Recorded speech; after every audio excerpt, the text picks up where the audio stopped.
surprise. Brett was woken up by his mother. There's someone at the door for you. Eddie, he thought. He asked Eddie to come by and help him with the banking. He hops out of bed to go fetch Eddie at the door. Morning! Eddie greets him with a smile. Brett brings him through to the living area.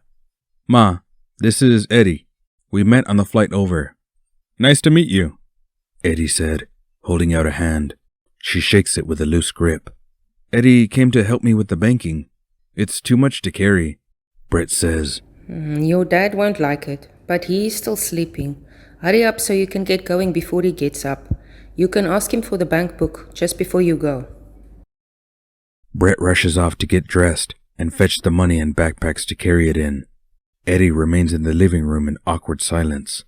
He's still standing, as Brett's mom never offered him a seat, and he thought it would be rude to just sit down. Brett returns with 2 backpacks, heavy from all the coins and other mixed currency. He hands both to Eddie, then he makes his way to his parents' bedroom to wake his dad for the bank book. Dad?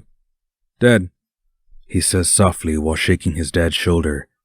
As he slowly opens his eyes, Brett says, I need the bank book. I'm on my way to the bank now. Help me sit up. His dad is very unsteady, but manages to keep himself upright as he says, Turn around. What? Turn around, I said. Brett hears some shuffling of papers and a few thumps. Here, his dad says, whilst holding out a small blue book in a trembling hand. He lies down again and is asleep almost immediately. Brett puts the bank book in one backpack and slings it over his shoulders. Eddie puts on his bag and they leave, Brett's mom not looking up once. They take the bus to the center of Cape Town, where all the banks are located. Inside, they take a ticket for bulk deposits and sit down to wait their turn. When their number is called, they go to a small room next to the row of tellers. The lady inside buzzes them in. Brett puts the first bag on the desk and hands her the bank book. She types some numbers into the computer. It's been a while since the last deposit, she says. My dad usually does it. He's taken ill, so I will come and do it till he is better.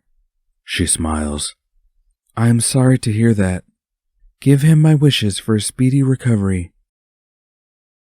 Then the process of counting the money begins. Brett and Eddie help to sort all the coins and notes by denomination. It takes almost 20 minutes until both bags are empty. The teller then starts adding the coins, one denomination at a time, into a counting machine. After each batch, she prints a little slip and keeps it aside. Then the banknotes go through a different counting machine. Once all the money is counted, she puts it in big clear bags and ties it with a red security tag. She turns to the computer and types the slips in one by one.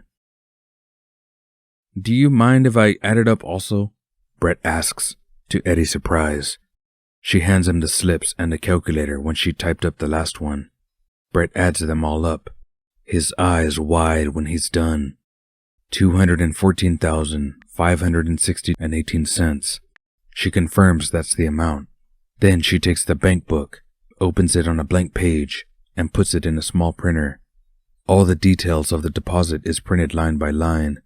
The last few lines detail some interest earned and bank charges. The last line shows the new balance. She stamps and signs the page and hands the book back to Brett. Brett checks to see if everything is the same as he calculated, and then he sees the balance. It must be some mistake, he says to the teller. The bank balance. It must be wrong. She types on the computer again and says, No, that's the right balance. Brett's face turns pale as he gets up, thanks her, and makes his way out the door, Eddie following silently behind him.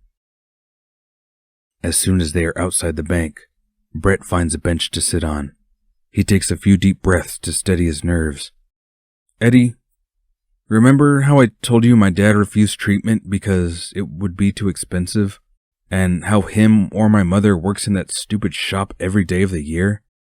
Yes, Eddie nodded. They have almost 20 million in the bank. Both sat in silence for a few minutes, neither knowing what to say.